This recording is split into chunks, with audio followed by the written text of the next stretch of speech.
Carrie LaFleur, I'm the town manager, and I'm happy to welcome you to our first Sustainability Roundtable.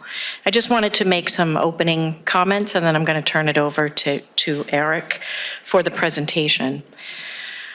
I wanted to say, I know I'm not alone feeling some level of worry every time we have an extreme weather event or a news report. Sometimes it feels hard to not feel overwhelmed by the enormity of the challenges that we face. However, we know Concordians don't typically shy away from a good challenge.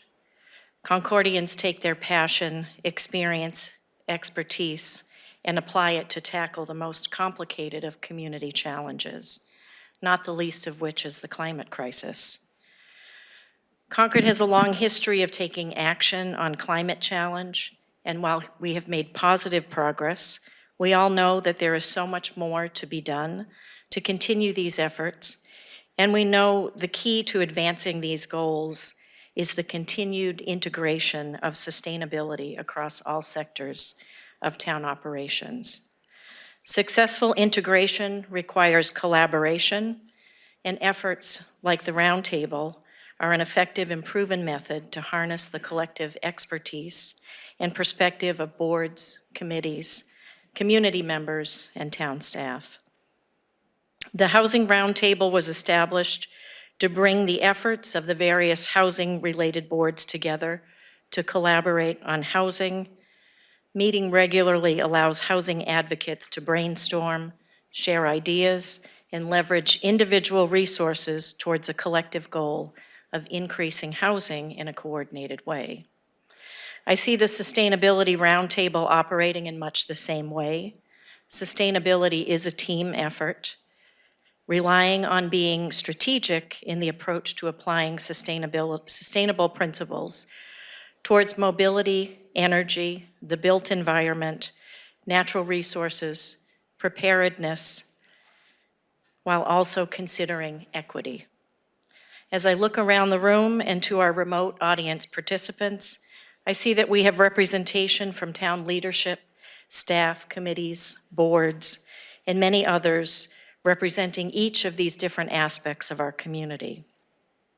Each of you brings something to this effort that can make a positive difference, in addition to bringing your own priorities and perspectives. Moving outside of our individual silos will make a huge impact on how we address the climate challenges before us. I'd be remiss if I didn't take the opportunity to highlight a couple of recent successes. In May, the Concord Free Public Library achieved the Sustainable Library designation through the Sustainable Library Certification Program. Concord is the first library in Massachusetts to receive this designation.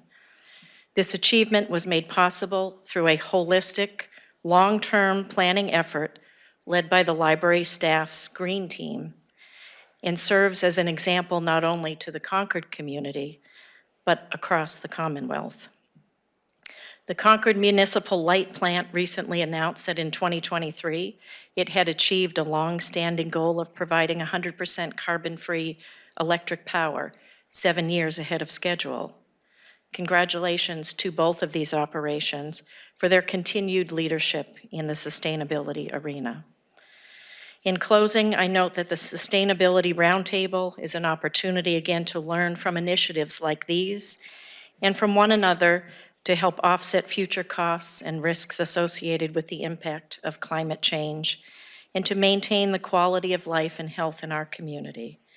Your effort is a worthwhile and necessary investment, and through our collective commitment, I know that we have positioned this community to make a difference. Thank you. Welcome, everyone. Thank you, Carrie, for kicking things off with those remarks. It always reminds me, I communicate pretty frequently with counterparts of mine in other towns in the greater Boston area. And it always reminds me how fortunate I am in my role to have such support across the town for sustainability in general, and especially from town leadership, which isn't necessarily always the case. I feel like a lot of my counterparts spend some of their time struggling to bring the community along. And I think it's very different here, which certainly makes my job a lot more interesting and easy in a lot of regards. So I just wanted to welcome everyone. Thanks for being here tonight and being part of this. I want to take a second to talk about why it is that we're here. And this first point is sort of on a very broad scale, and I'm probably preaching to the choir in a lot of ways right now. I think everyone probably in this room and online is well aware that we are in a climate crisis, and we need to be responding to that as a community.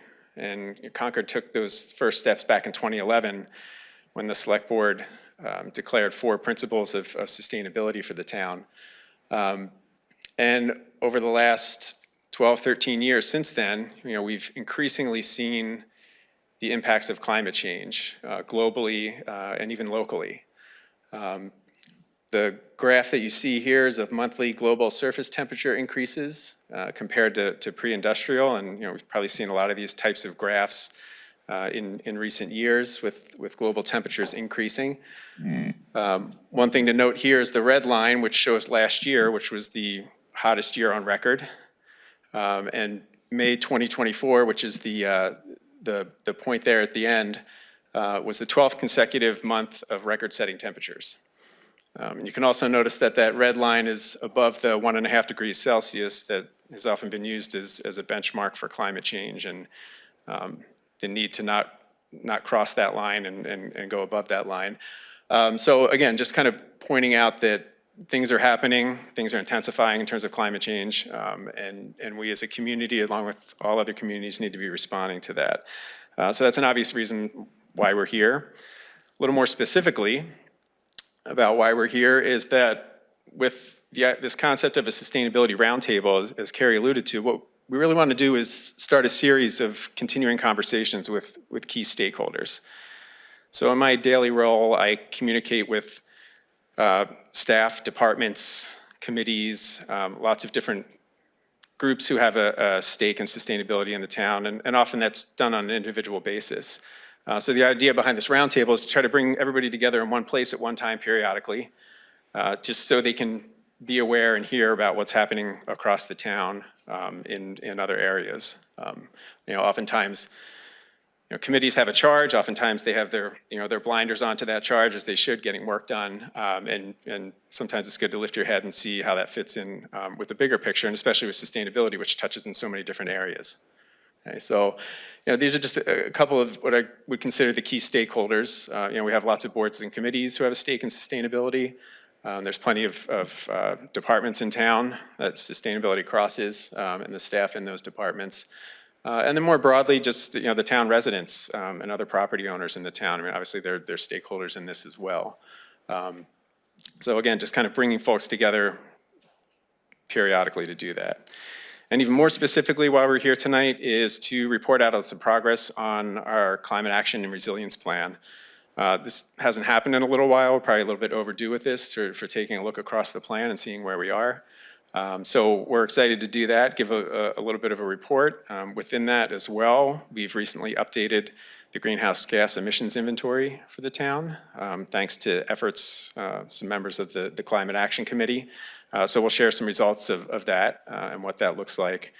And this is all going to be fairly high level tonight, so we'll be sharing some data, but by and large, it's going to be fairly high level. I'm happy with anybody who's interested to take deeper dives into different areas if there's interest. But for the sake of time and having everyone together, it'll be pretty high level tonight. So I just wanted to take a second to remind folks of the Climate Action and Resilience Plan. And looking around, I'm sure everybody here is pretty familiar with it. Maybe haven't looked at it in a little bit. But this is really our guiding document. This was developed in 2019 and launched in 2020. In consultation with some consultants who helped put the plan together for us. And it really focuses in its largest context in 2 areas. And you can see those here, which is one being the town being sustainable and the other being resilient. So in terms of it being sustainable, doing everything we can to minimize and eliminate our contributions to greenhouse gas emissions and moving away from fossil fuels. And the resilience part is how our town is preparing itself for the impacts of climate change. How do we responsibly and strategically position ourselves for the future and what we're expecting to come as part of that. Okay. So when the plan was developed, it was, I said it launched in 2020, and the idea at the time was that it would be implemented over a five-year time frame. We're year 4 right now, going into year 5. So this is an opportunity for us to look more closely at the plan in terms of progress and start to consider how we might want to revisit the plan, rewrite the plan, update the plan, looking forward as things change. There's a lot of information in the plan. The key parts of it are broken down into 5 elements, which you can see up here. There's the built environment, energy, mobility, natural resources, and preparedness. And if you do a deeper dive into the plan, you can see what some of the different levels are here. So with each of those elements, there are a number of priority actions. So, what are we doing in those areas? Blueprints for how we'll do it, who's going to actually lead the work, and the time frame for when that would be completed. So later on in the plan, there's some much more detailed blueprints that have that information. But what I'll do in a little bit is revisit these elements and some of the key priority actions that are associated with those, and take an opportunity to go through those and report on progress in each of those areas.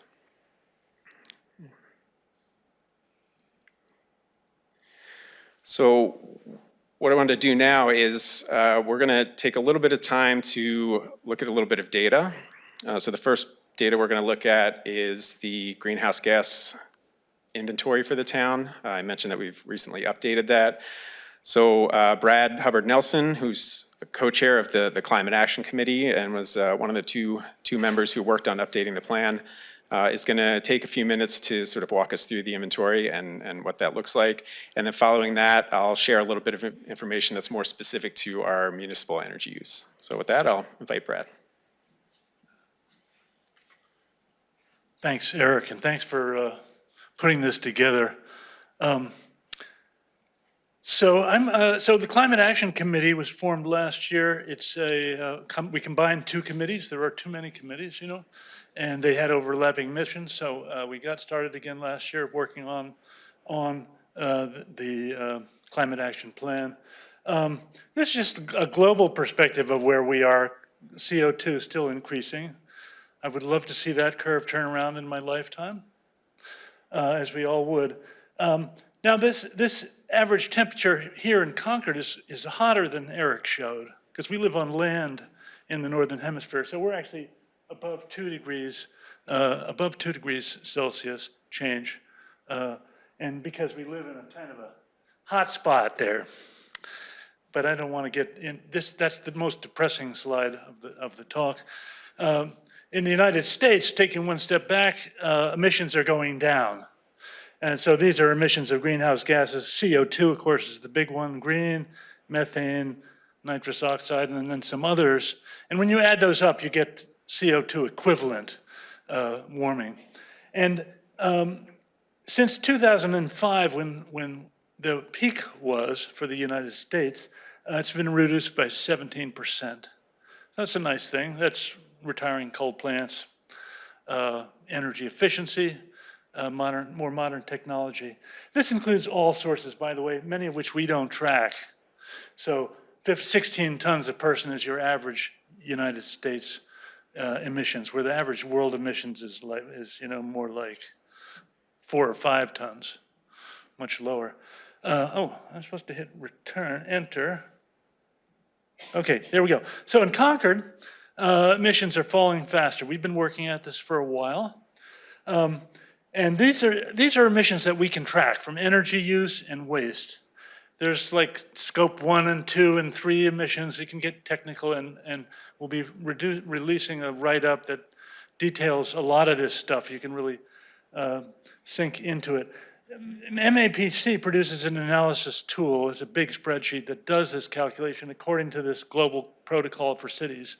So even though it's detailed, It's as accurate as we can do, but it's comparable to what other towns do and our previous inventories. And since 2008, our emissions have fallen by almost 38%, which is twice the national average. That's a nice thing. We want to be in front. And this graph, the blue line is our emissions falling. Now we started around almost 250,000 tons of CO2 equivalent. Now we're around closing in on 150,000 tons. That's a lot. But that's split between buildings, which are the light blue bars, transportation, a lot of it's in vehicles in the green bars, and then waste is a pretty small part. So if you break down into a pie chart, we can all get the pie chart and look at the biggest slices. The biggest slice is residential buildings, homes. Second biggest slice is commercial buildings. A small slice for municipal buildings, a big slice for residential transportation, and then a bunch of other slices, and you can read them. Municipal buildings, vehicles, stuff like that. And then I'm not going to show much data. This is one of the last data slides, but among buildings, residential buildings mostly, it's mostly natural gas. In fact, the electricity is only that thin sliver, and that's because CMLP we were 96% non-emitting power in 2022, according to Brian. And that's a great thing. That's the low-hanging fruit. Fairly easy to do. We just had to buy it. And so that lowered emissions all around. That's why we're doing as well as we are. And in fact, CMLP has a lot of credit in this whole presentation in terms of the work that Jan, Laura, coaches are doing on various aspects of this. Now, among gas is difficult because it's not it's inexpensive fuel. So our gas use has actually gone up a bit since 2005. It's not temperature corrected, so it's gone up a little bit, but it's going to be hard to drive it down. But that's that is one of the goals. This is just saying the same thing, that how quickly we went from fully emitting power to non-emitting power in 2023. And it's also less expensive than the power in any of the towns right adjacent to us because it's our own utility. And it's more reliable than any of those towns. So that's a pretty good thing in terms of electrification. And also, you see more electric vehicles and hybrids on the road all the time. They're going up quite fast. That's a difference. Fossil one is on the left scale. It's going down, and those other vehicles are going up. That's a substantial change and market-driven change, but it's also promoted by our being able to charge your car, stuff like that we have some influence over. And there are barriers to that we need to keep addressing there. Heat pump installations are an important part of this, and we can't quantify it exactly, but you see more and more installations by year that CMLP can track through their rebate programs and through permits and stuff. A little bit of history, with CSEC, we started working on heat pumps with a Tufts University class back in 2014 or 2015, an interest group. We had a Heat Smart program in 2018. We formed a Heat Smart Alliance combining 40 different towns now after that program. And now then CMLP launched a coaching program. We found out that coaching, helping people through this transition, is very important because it's complicated, expensive. You want to do the right thing. And we have a couple of coaches back there that you should talk to at the end if you haven't already. And then, and last year we ran some green home tours. I hope we do that again in the fall. We're going to, you have to talk to Cheryl to schedule that. Okay, in the commercial sector, we haven't done as much However, there are some good things happening. Umbrella Center for the Arts got fully electrified a bunch of years ago. West Concord Union Church, a couple of months ago, fully electrified. Middlesex School doing a big geothermal project, and another one coming soon. So there are things happening. These don't sound like commercial, but these are all count as commercial. And in the municipal buildings, of course, we are looking forward to a new middle school that'll be fossil-free. That was supposed to make it cost a lot more, but it turns out it costs a little bit more. And it's going to be something we're very proud of when it's done. Concord Free Public Library has a plan to be zero emissions by 2030. That's coming up pretty soon.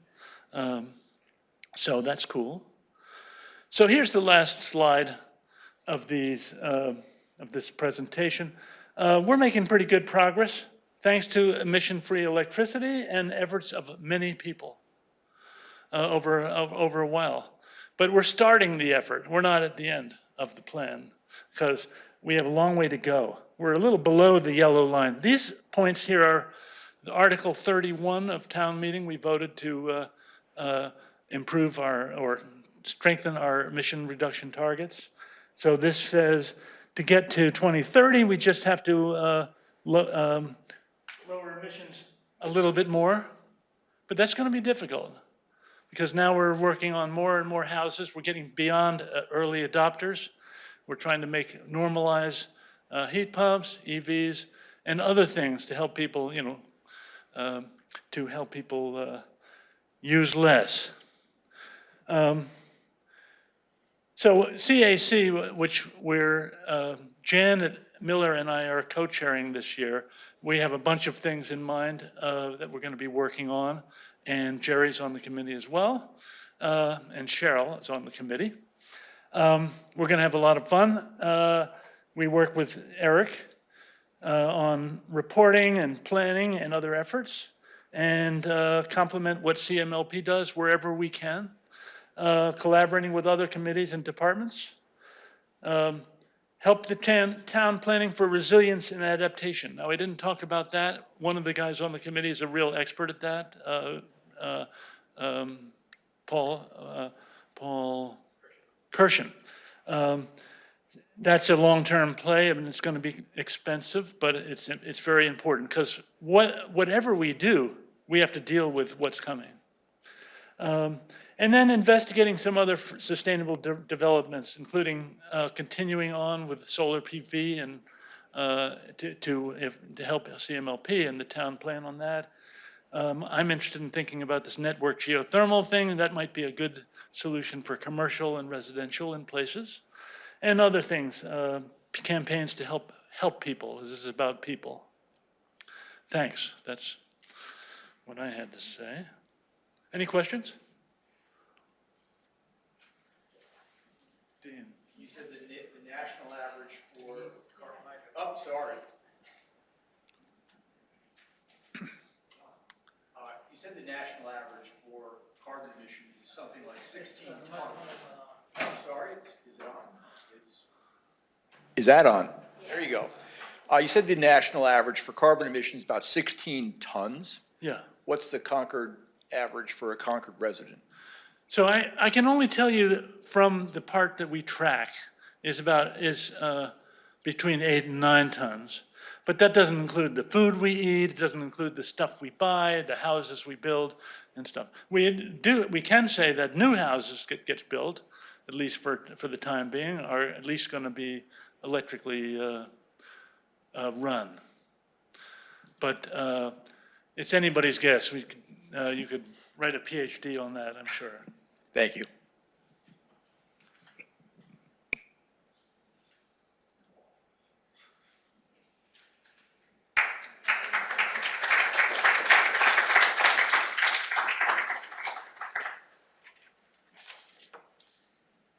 Okay, well, thanks, Brad. Appreciate that. Just want to again thank Brad and the Climate Action Committee for helping us to update that inventory. The town has used the inventory tool from the Metropolitan Area Planning Council for the last few times.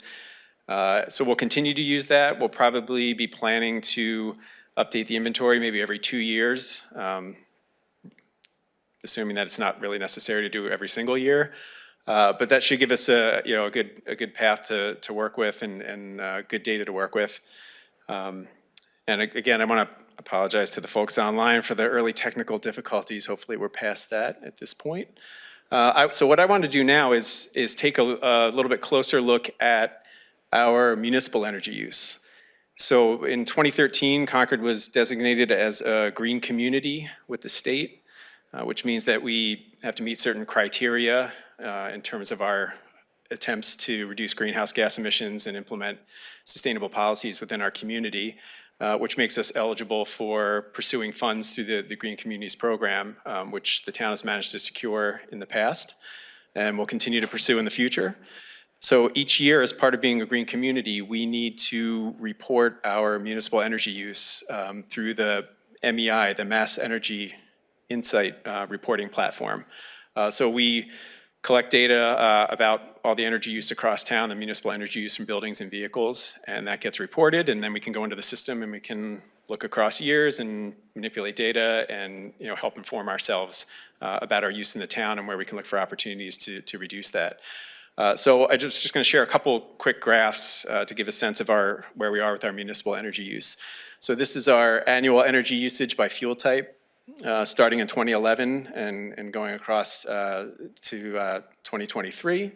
So what you can see over time is the good news is we're gradually reducing our energy use and have been. You can see from the different fuel types that varies a little bit from year to year. We're still using more natural gas than we'd like to be using as a town. That has been reduced over time, though. So our total energy use in fiscal year 23, and this is all done in fiscal year because that's how the reporting system works.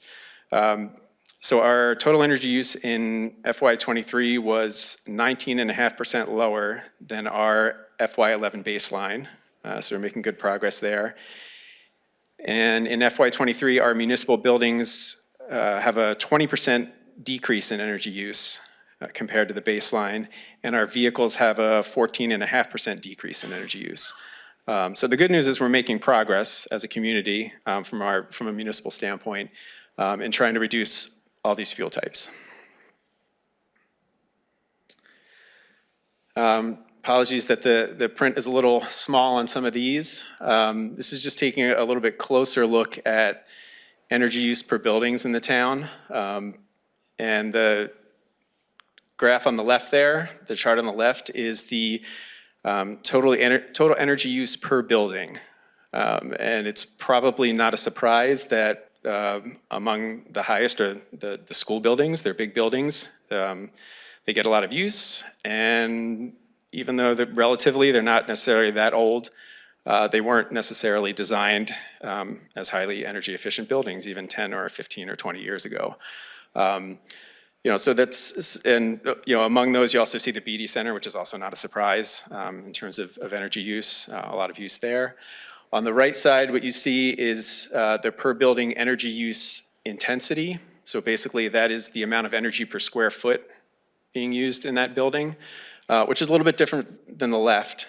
So you can see how the buildings get mixed up a little bit here. So for example, while the high school is the top energy user, if you're just looking at total energy use, once you factor in how much energy is being used per square foot, you can see that the high school drops much lower on the list.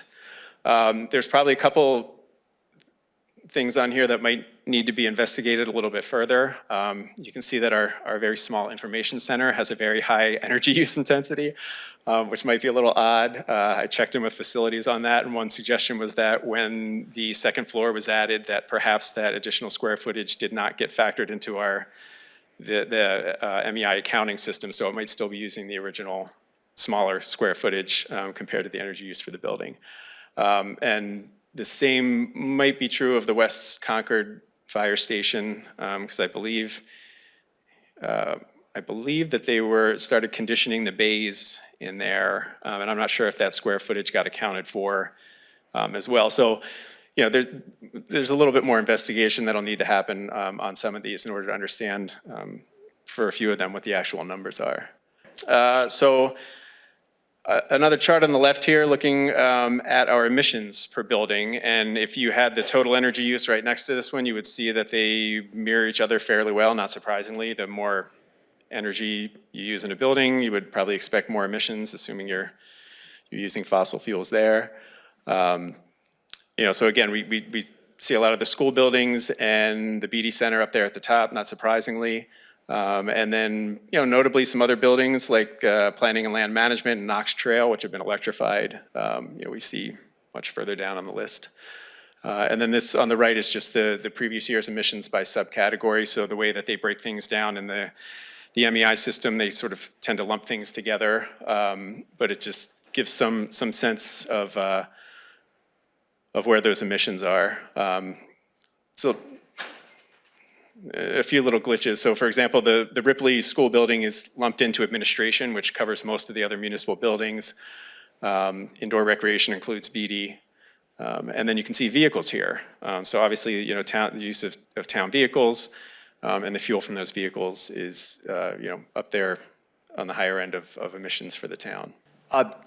One of the things about that per building total emissions, it seems as though electricity is a driver. But here in Concord, we are claiming that our emissions are non-emitting. So wouldn't this, for each building, if you took the blue bar out because it's not counted, all that stuff would peel back to just the orange? Is that true, or is this just because we're using a state tool that makes a general assertion about what the mix is for electricity? And we have a better mix. Yeah, I believe you're right. And Brad and I were just talking about that the other day as we were looking at this data.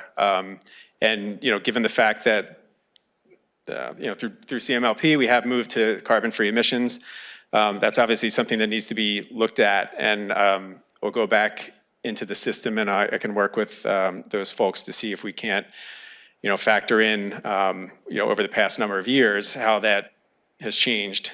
And we'll take a look at how that changes this. But yeah, you're right that I would imagine that if it is carbon-free, for emissions, if it's carbon-free electricity, then those blue bars should go away.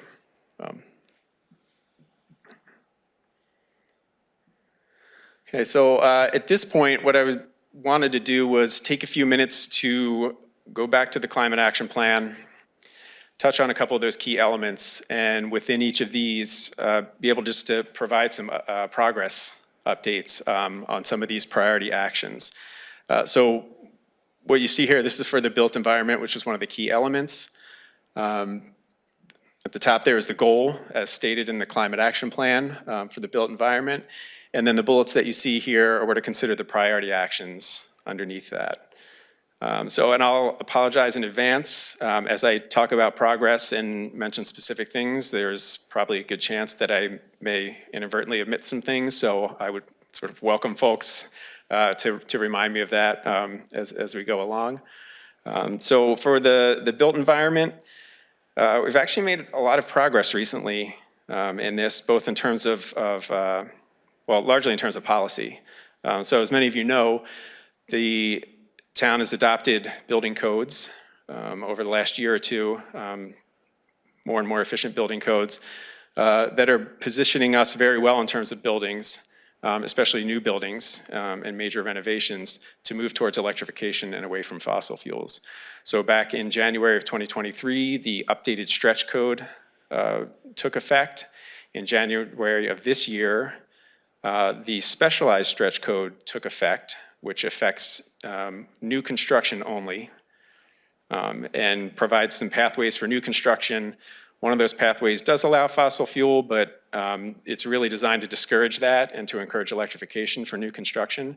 And then on top of that, as you've probably all heard over and over again, we are in the fossil fuel-free building demonstration program, one of 10 towns in Massachusetts, which means that for new construction and major renovations, that fossil fuels will be prohibited. There will not be a pathway to use fossil fuels.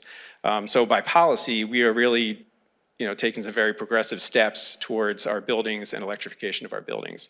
Of course, the challenge is existing buildings and working on those and trying to retrofit those as much as we can and move those towards electrification to hit that target as well. There's been progress. CMLP offers incentives and coaching, as Brad mentioned earlier, for electrification of heating and cooling and appliances. So there's some great resources through the light plant to help people be able to do that, from financial incentives to technical assistance. Brad mentioned our green home tours that some have been done in the past. We just revived that and had a great experience with that a few months ago, and we're looking forward to doing those more. So showcase a few homes in town so people can come in, go through those homes, see how other people have electrified their homes, ask questions, hear about the challenges, hear about the successes. We're about to embark on doing investment grade energy audits for all of our municipal buildings. So now that Russ Carlstad, our new facilities director, is in place after a hiatus, we're working on that so that we can look across all our buildings, municipal buildings, and look at opportunities for electrification. And that'll help us, figure out where to do capital planning and invest in the future for that. Brad also mentioned already that, our new middle school is going to be net zero ready. So, looking forward for the future of school buildings, we're in a great position with that. As far as opportunities for waste diversion, we've had good success with our program for the town food waste composting. Our 2 locations get a lot of use from the town. I probably get more communication and inquiries from the public about our food composting than almost anything else. So from the standpoint of reducing greenhouse gas emissions, it's probably very small, but there is a lot of interest in it in terms of that, being an action that the town takes. So we're also looking at opportunities to further expand waste diversion and food composting, looking at other models for how to do that on a broader scale townwide. And then something else I've been trying to learn a little bit more about are building performance standards.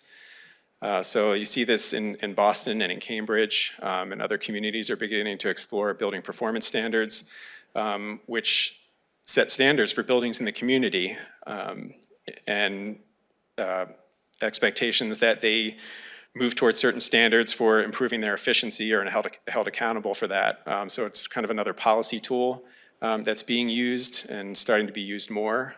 So it's certainly something we'll keep an eye on. And it's challenging, as Brad alluded to, with commercial buildings in town, to often get them to motivate to increase their efficiency, go green, move away from fossil fuels. So we need carrots and sticks to make this happen. I think that's mostly it for buildings. So like I said, from a policy standpoint, we're doing really well, I think, in terms of setting up future action for buildings in the town. For energy, also making really good progress on energy. We've already talked a couple times about the light plant getting us to 100% carbon-free electricity, 6 years ahead of schedule. 2030 was our target date for that. So that's really exciting. If you think about all of our electrification efforts, if we have carbon-free electricity, then all those electrification efforts are truly carbon-free. So you're not buying an EV, charging it at home, and knowing that natural gas is generating that electricity somewhere else. We know that we're actually carbon-free when we're doing these kind of things. The light plant has also done work, the light plant and the light board, with redesigning rates. So just last month, Light Board voted to implement a new electric rate called REC 1 that allows property owners with solar to sell their RECs to CMLP in exchange for a deduction of $9 a month on their bill, so they get a credit. And so this provides continuing monetary support to those who have invested in building out more renewable generation, and for those whose SREC entitlements, so money they were previously getting, that program has ended for people, and so this gives them a little bit of an additional incentive, and helps to lower the cost of renewable energy generation. So as far as rates go, things happening with that. Also, the CMLP's planned switch to go from the tiered rate to a time of use rate is going to promote peak load management and electrification. So the tiered rate was designed to promote energy conservation, but in reality, that doesn't always work so well, and actually can sort of discourage beneficial electrification. So I think moving to time of use rate, I think is going to be a really good thing for the town. As far as promoting renewable energy, there are solar incentives that CMLP offers for businesses and homeowners to encourage them to invest in renewable energy in their properties, and that complements the REC 1 rate that I just mentioned, as well as the net metering rate that CMLP offers. So a lot of positive things happening with redesigning rates with an eye towards the future. The Solar Task Force. Over the last year, the Solar Task Force for the town developed a plan for additional municipal solar. We have a goal of 20 megawatts by 2030. And so, the task force just submitted a report to the select board, as was their charge, for identifying opportunities for additional municipal solar. One of the areas that they recommended was over at the old landfill, where there's currently an array over there, which is a power purchase agreement. And so the light plant has been working on a feasibility study, getting a feasibility study done to add additional solar there, and sort of weighing different options there about whether it's something the light plant would want to put in an array and own it, or is there an opportunity to expand with the current PPA agreement over there for additional solar. So the work that the Solar Task Force did, right now we're having discussions about what that means for moving that forward with trying to potentially take a project to town meeting for next year to add an additional solar project. So that's on the radar, and we'll hopefully make that happen. And then energy storage. Obviously, there's going to be storage over at the middle school with the new middle school with the array that's over there. And I'm sure most of you recall from town meeting that there was authorization for the light plant to take on debt to add utility scale battery storage onto the grid, which is something that the light plant has been looking at for a while in terms of their strategic plan, and now we're actually going to be moving forward with that, which is really exciting. So lots happening with energy.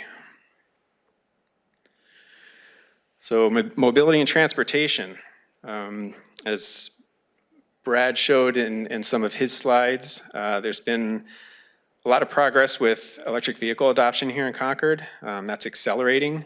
A lot of that has happened as a result of residents purchasing EVs. We are currently, unless the data has changed very recently, Concord currently has the second highest EV adoption rate in the state. I think second only to Lexington, and only by a little bit. So right now, I think about 8.5% of the vehicles registered in Concord are either fully electric or plug-in electric hybrids. So we've seen that.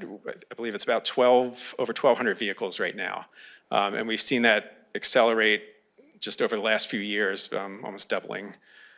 So it's been really encouraging to see that. CMLP, along with Energy New England and sustainability, and others have been hosting EV showcase events to get folks to be able to go out, see electric vehicles. So we've had some events where dealers have been invited and residents who own EVs have been invited, so people can come, sit in the EVs, test drive EVs, ask questions about EVs, learn about incentives for EVs. So there's definitely things happening through CMLP, as well as through CMLP. There are incentives for EV purchases, for charging infrastructure, and for off-peak charging credits. So a lot of carrots here working towards increasing EV adoption. Also working on increasing public charging across the town. We have the new level 3 chargers over at Rideout Park that just came online at the very end of December. So we've been seeing those get used and are looking for additional opportunities for public charging across the town. The town, a few years ago, did a municipal fleet electrification study and charging study. So we're working on moving that forward with electrifying the town fleet. Each year, we're adding additional EVs. Right now, there's work in progress to add additional charging over at Public Works to accommodate more EVs in the town fleet. So public safety, CMLP, Public Works, and others are all, replacing vehicles, especially light-duty vehicles, with electric vehicles wherever possible. And more recently, there's been more incentives are being offered now for municipalities to try to replace mid-duty and heavy-duty vehicles with electric vehicles. So we're keeping an eye on that and opportunities for that as well. Of course, there's some challenges that go along with that, but it's encouraging to see that there's more incentives available for that. There's always a lot of questions around, as far as municipal vehicles, around electrifying our school bus fleet. Obviously, we have 3 electric school buses now and are interested in pursuing more of those and electrifying that fleet.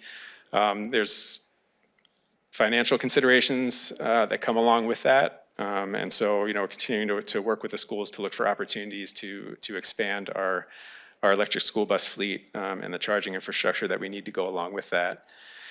And as far as mobility in general, the town is currently working on a comprehensive transportation plan through the planning department and engineering over at Public Works to take a look at transportation across the town. So motorized and non-motorized transportation and how the town can plan looking forward to improve our transportation and transportation options. Natural resources. So water conservation efforts, obviously it's summertime and those are always at the forefront. And Public Works continues to promote water conservation efforts. That certainly connects to overall to resilience for the town as well, which I'll mention in a minute or two. But obviously important with our water resources. Probably remember a few years ago that a sustainable landscaping handbook was created for the town, so that's a resource, and we certainly encourage that, and have talked about adding some additional workshops to revisit that topic and remind people about landscaping, sustainable landscaping. And then there's a lot of conversations too around trees in Concord, and what do those mean in terms of sustainability and resilience. So a few years back, there was a municipal tree survey was done. Probably could use an update on that and do that again. So we're looking into the possibility of that, as well as putting together sort of a master forest management plan for the town and looking at opportunities for that. It's, and this fits in with resilience as well. Again, which I'll talk about in a second. It's great to have so much tree cover in town for a lot of reasons, but those resources are going to be under increasing stress as climate changes as well. So what does that mean? So looking forward to that. And then finally, preparedness. And this is where the vulnerabilities come in for the town and looking forward. So how can we best prepare for anticipated climate change and the impacts of climate change? So right now, Public Works has made some really good strides on a number of these items. So last year, work began with a consultant on developing an integrated water resource management plan. So how can we take drinking water, stormwater, wastewater, and manage those all in a more comprehensive way, more effectively? And this is something that Alan's given a lot of thought to and is working towards making progress on. Related to that is the stormwater regulations and a stormwater utility. There's also been progress on that, if you remember from town meeting, that there was authorization for a stormwater enterprise fund. So trying to move forward on that as something that we could check the box on here in the climate action plan and for the town as well.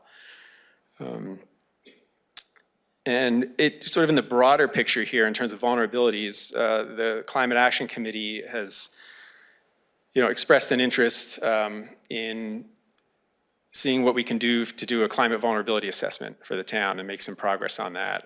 So we really need to look comprehensively at the vulnerabilities for the town. So we have a hazard mitigation plan, which looks at sort of natural hazard threats.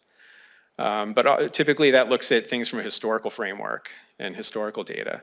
A climate vulnerability assessment would factor in climate projections and climate change and look more broadly at threats across the board. It's a pretty big undertaking, an expensive one to do it, a comprehensive one, so we'll probably have to maybe bite off pieces of that. So right now the committee and I are exploring what some potential scopes might be to pursue some funding through the Municipal Vulnerability Preparedness Program and look for opportunities for that moving forward. So just looking forward in general, these are what I see as a few areas we'll be focusing on among many. But mitigation, how can the town continue to reduce its greenhouse gas emissions and fossil fuel use? So as Brad pointed out in some of the data that he shared and some of the municipal data that you saw, buildings and vehicles and transportation are really the biggest sources of emissions for the town. So if we want to make big dents in that, those are the two particular areas that we need to continue to focus on and try to make headway on in order to meet our greenhouse gas emission goals, reduction goals. Adaptation, just across the board, increasing our efforts to continue to build resilience in the town to our impacts through town operations and infrastructure, how we go about development, and the policies that we implement. And included in that is social resilience. So one of the things we'll be looking at this fall through the MVP program is starting a 2-year process, which is called MVP 2.0, which asks towns to develop a plan for social resilience within their town. So how do you build social resilience to go along with all of the challenges that we see with vulnerabilities? So that's something that we'll be looking at, and it's going to be something that we're going to be required to do anyway in order to still be eligible for action grants through that program in the future. And one thing I've been thinking about a lot lately is, strategically, how can we continue to integrate sustainability into capital planning with the town across the board, across all departments. I think we're trying to do a good job of that. And I think it's working. I was excited last year when Carrie sent out the notice to all staff about budget planning, and very prominent in that was that everybody across the board really needs to be looking at their budget through a sustainability lens and a DEI lens. So the message is there. What I want to look for is more opportunities for me in my role to better coordinate with departments as they do their planning, if nothing else for awareness for me, so that I can then look for opportunities to bring additional resources to help us meet our sustainability goals as they go about their planning. And then funding, looking for continued opportunities for funding through sustainability. So how can we strategically pursue federal and state grant funding, to support all the actions within our climate plan? There's been a lot of attention given to increased federal funding over the last year, and there has been. That continues to be a little bit challenging for Concord to directly pursue a lot of those opportunities. We're a small town. We're a fairly affluent town. Many of these federal opportunities are focused on environmental justice communities, lower performing school districts, things like that, which make it a little bit challenging. So I've been trying to explore collaborations with other towns and looking for ways that we can still pursue federal funding. But we are starting to see some of that trickle down. So some of the federal dollars have trickled down to the states, and then those in turn are now beginning to trickle down to the community level. So for example, there's the EECGB program, which looks at energy efficiency. The first round of that was given out as block grants, which we did not qualify for. But now there's a competitive process that's opening up that is trickling down through the state. So we're going to be looking at that as an upcoming opportunity to see if we can secure some funds for Concord for some sustainability initiatives. So with that, I'm going to pause. I just wanted to make sure I took an opportunity to thank everybody, a lot of you included in this room and online. for all your efforts. As I mentioned earlier, it's really great to be in this role here in Concord because there's so much support across the board for sustainability and for what I do in my role. And so that in some ways makes it a lot easier to have that support and to know that staff and boards and committees are all also working towards this as they have their own priorities and charges in mind. So I certainly appreciate that and everybody being willing to talk to me about that and to have me call them and reach out to them with questions or sharing grant opportunities or asking all sorts of stuff and their patience with that. So I certainly appreciate that. So what I want to do now is just pause for questions, comments related to anything that we've covered here. It seems like we have we have a good number of staff and probably some representatives from boards and committees. I kind of wanted to maybe give them an opportunity to ask some questions first before considering moving on to the general public. So with that, I'll pause and I'm happy to take questions about anything or comments.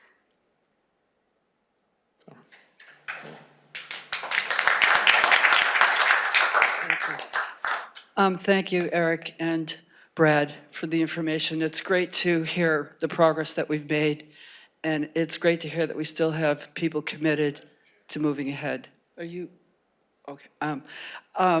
And I'm particularly pleased to see that sustainability is a priority when you're putting together the town capital plan. So that makes me happy. My question actually is, I'm jumping to the resident section now because my question is actually coming from a resident perspective. When I saw the pie chart that said that it's the residences and the commercial buildings and the vehicles that are the biggest areas for emissions, and I see that in the resident section, we're working on, we've got coaches, we've got the stretch code to make sure that new buildings will be electric, we've got tours to help residents. But I live in a condominium community, which has multiple units, and I don't know how many multiple unit dwellings there are in Concord, but there are quite a few. So I'm wondering, do you have any programs or what thought have you given to help those communities? Because there are other challenges besides just one homeowner having to be convinced. So what are your thoughts about that? Because I think you could make real progress there. You could get a lot more done within, if one condo community were to switch, you'd get a big benefit. So have you given any thought to that? Yeah, I have, and I've had some conversations. I've actually had conversations with some of the board members from Concord Green on some topics like this.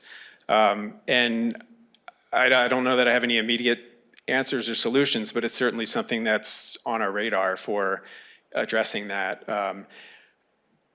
Related to that, for EVs and EV charging, we have a sustainability fellow who's working with us this summer, and one of the things that they're going to be looking at is sort of EV charging challenges for multi-unit and multifamily dwellings, and how can we, as a town, hopefully look at strategies for better addressing that. I mean, by and large, most people who have an EV in Concord can plug in at home, but not everybody. But I think that speaks to your question and your larger challenges, which is for buildings and vehicles. Is how can we better address those segments of the community who are living in those types of situations.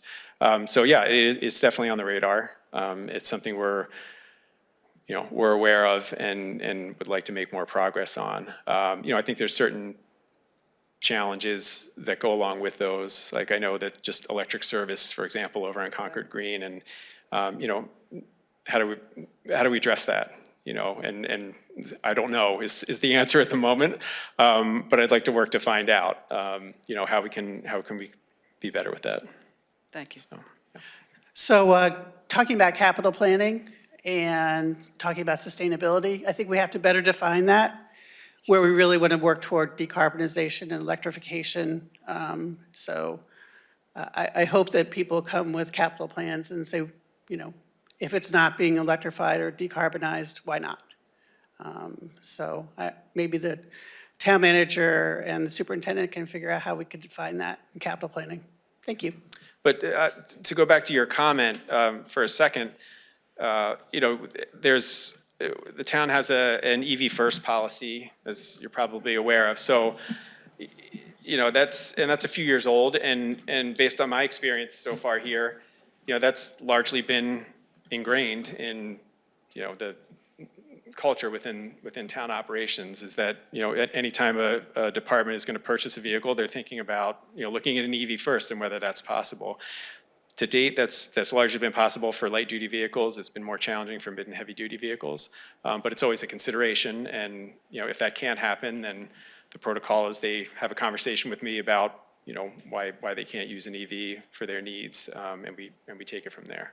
But that also factors into the Green Communities program, where we have certain expectations and obligations that we're supposed to meet, targets with that as well. So, for example, currently, police cruisers are exempt from certain fuel efficiency requirements, but that is supposed to change as of FY26, and they'll need to be included too. So planning for things like that, is important and on our radar to be able to do that. So,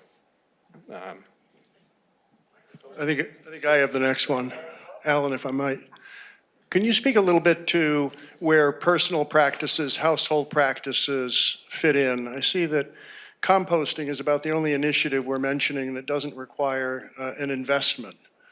And there was a time decades ago when personal practices would have been part of this conversation. What do we do in our homes? What do we do in our classrooms? And it seems notably absent right now. yeah, and I don't know, Brad, you look like you might want to answer that.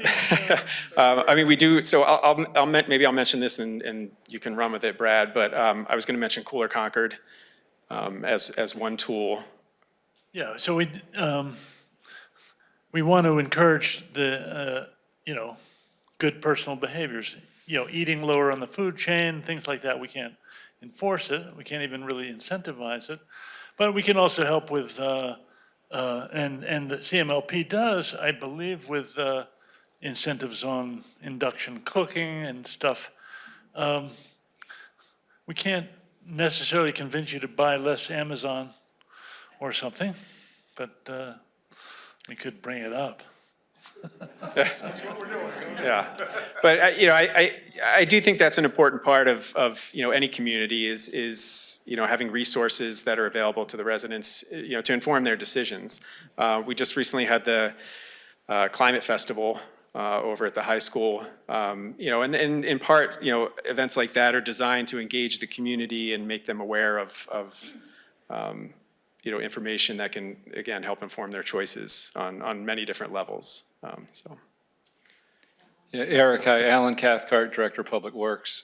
Just to talk about the fleet electrification and the challenge of some of the larger, heavier equipment, I am pleased to say that we've just gone out and got pricing for our solid waste recycling curbside collection program, and part of that initiative was to entice Waste Management to provide a electric vehicle as part of their fleet. So, and it's going to be a pilot for them. So it's kind of exciting that Concord can sort of see real time, at their investment and their interest, because obviously we talk about local, but, impact of that could be much, beyond Concord, but to be involved with that will be kind of fun, and we'll keep you posted. So that's sort of building on the interest of the town, the support for these sorts of initiatives, and when we can do something creative, we will. Oh, hi, Keith Bergman, can you hear me? Yeah. Yes, right. Chair of the Concord Municipal Affordable Housing Trust. We're very interested in the implementation of the fossil fuel-free bylaw. So first question is the version of the bylaw that was passed in January 2023 in effect now? I believe it was going to take effect on June 22nd. And secondly, when will the bylaw approved by the April 2024 annual town meeting take effect? Thanks. Thanks, Keith. Glad we could finally hear you. The answer to your first question is yes. The version of the bylaw that was passed in January of last year is now effective. It was effective as of June 22nd, or I guess, midnight of between the 21st and 22nd. So yes, that currently is in effect. So I can't really say too much yet about how that's going. It's only been a few days. But I will be checking in with the building department soon. I regularly have conversations with them about that. But they didn't seem too concerned about that going into effect, and they had, notified stakeholders that that was going to be happening. And then regarding your second question, I do believe that the clerk's office had submitted the bylaw amendments that passed at town meeting this year to the state AG's office. So I think we're just waiting to hear back from them about approval for that. So hopefully that answered your question. And then I guess I also reminded me of something I was just talking to some folks about today, which is I just found out that the Concord Housing Authority got a $1.3 million grant to do heat pumps at Everett Gardens and Everett Extension. It was through the state program, and I'm not going to remember the name right now. Executive Office of Housing and Livable Communities.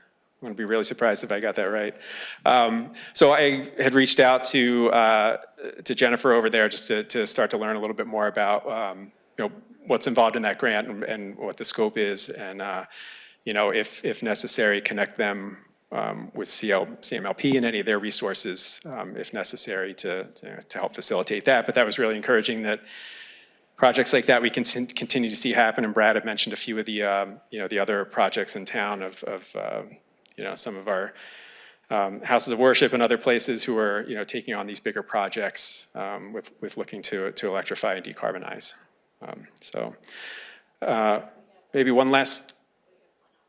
Okay. Last question or two. I know we're going to get kicked out of the library in a minute. So. Okay. It's okay. I think we can stay longer. Now, my question is, I've noticed that we're now having to draw water from Nagog Pond, and the only solution seems to be to threaten people who are watering at the wrong time with fines. Is there any way to be more persuadable on that? I will defer to Alan on that. So is that, yeah, that's on. So I think the question is, how can we educate the community and push with respect to water conservation, primarily with outdoor watering? I've been doing this for 38 years. It's not easy. We talk about, education, what can they do for being responsible when it comes to just energy use. You're in your home. People care about their property. We know that. We are presently looking at our rate structure to see if there isn't some other mechanism rather than what you call sort of the threat of fines and penalties. We have 5,500 customers. We can't be water police for 5,500 different accounts. So we are looking at some of the meter technology, and I'm sort of taking a mental note when we talk about the electric rates being a time of use. And there may be a way of doing it where it's not just more, it's more specific to a day of week or something like that. So we're exploring that. But it's a challenge. It's not just for Concord, but for Concord, we have to recognize property, a lot of value. Part of the property is the aesthetics. People live in this community for the environment. And so it takes education, but it's going to be something we have to, we continue to work on.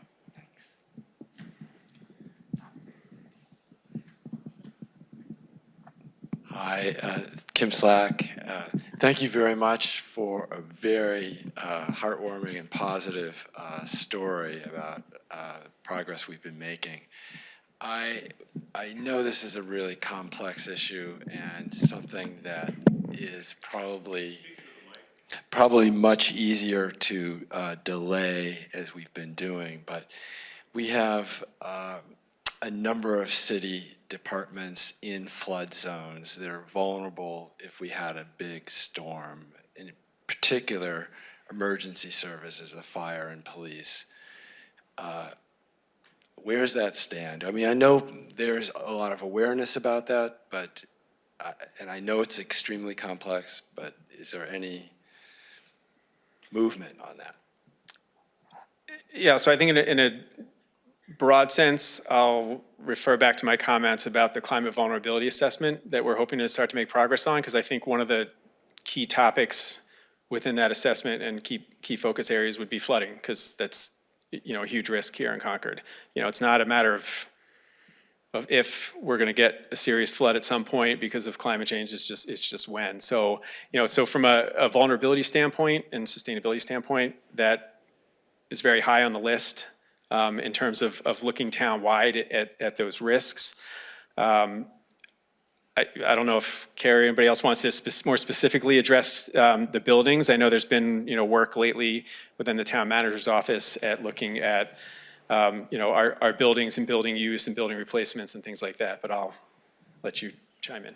Yeah, so as I was thinking of how to respond, I think that the good things working in our favor is that, and also Public Works, I'm not sure if you mentioned Public Works, but both Public Safety and Public Works, they're old, outdated, outmoded facilities, and they're on sites that are too small to accommodate current needs. So we have a lot of things working in our favor on top of the fact that they're in flood zones to get those to better situated areas.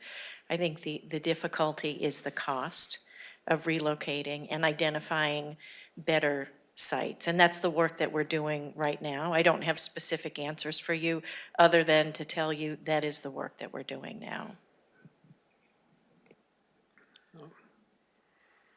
Okay. And, you know, maybe that just reminded me of, you know, something else that I appreciate in this role in this town is that my position is located in the town manager's office, which is an intentional decision. In other communities, you might find my counterparts in planning or facilities or, you know, some other department. But being in the town manager's office, you know, allows me to hear a lot and talk a lot with people and know, you know, much more broadly what's happening within the community and how a lot of things relate to sustainability that I may not be aware of otherwise if I were somewhere else. So, any other questions? I don't see any.